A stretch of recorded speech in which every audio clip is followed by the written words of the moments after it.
प्रणाम दर्शकों, आपका स्वागत है। आज की कहानी का शीर्षक है कर्म और फल। दोस्तों, इस कहानी में 2 पात्र हैं। एक पात्र पुजारी है और एक पात्र शातिर चोर है। दोनों ही एक गाँव में रहा करते थे और पुजारी उस शातिर चोर को समझाया करता था कि तुम अपने इन कामों को छोड़ दो, इन कामों को मत करो, इस काम में कुछ नहीं रखा है। शातिर चोर पुजारी से कहता था कि भैया आप इस काम को छोड़ दो, मेरे काम में आ जाओ, बहुत कमाई है इसमें। खैर दोनों ही एक दूसरे की नहीं सुनते थे और अपने-अपने कामों में लगे हुए थे।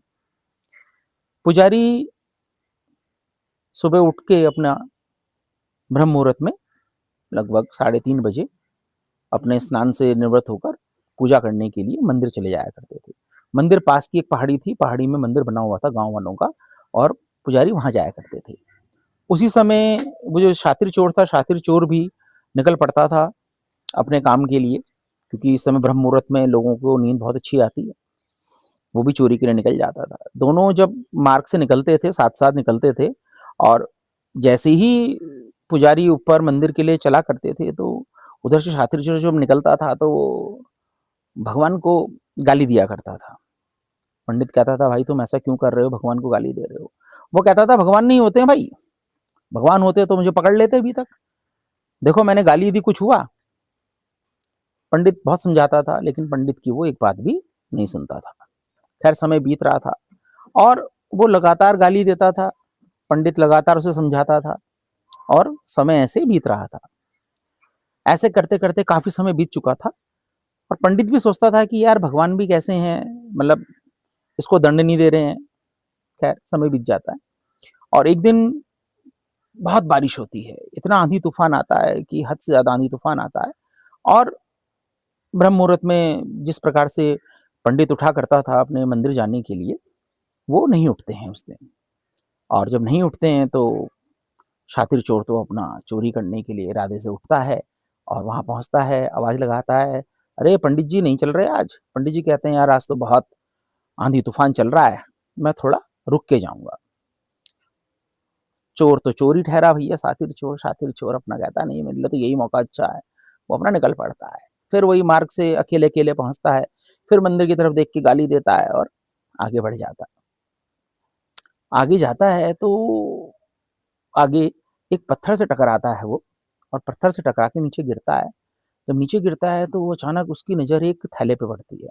तो थैले में बहुत सारे सोने के सिक्के होते हैं। चोर की नज़र उस पे पड़ती है तो चोर देखता है, उन सोने के सिक्कों को देखता है। वो कहता है, "अरे वाह! मज़े आ गए, मेरे तो मज़े आ गए।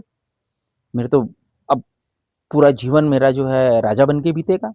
और वो उस थैले को उठाता है और खुश होकर घर आ जाता है।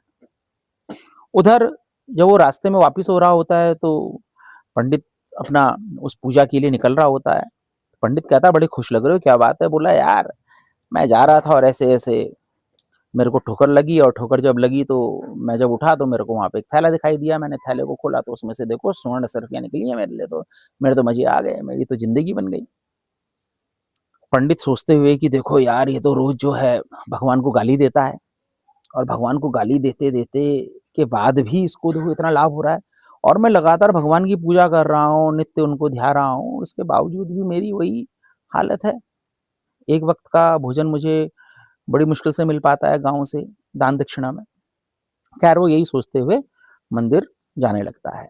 अब मंदिर दोस्तों जाने लगता है तो इस सोच में ही उसका पैर फिसलता है और पैर फिसल के पंडित गिर जाता है। जब गिरता है तो एक बड़े से पत्थर में उसका सर टकराता है और वो बेहोश हो जाता है। 2-3 घंटे बाद जब सूरज निकलता है, दिन का टाइम हो जाता है लगभग 8-9 बजे का, जब उसकी आँख खुलती है तो वो देखता है कि उसके कपड़ों में खून होता है, उसको सारा वृत्तांत याद आता है।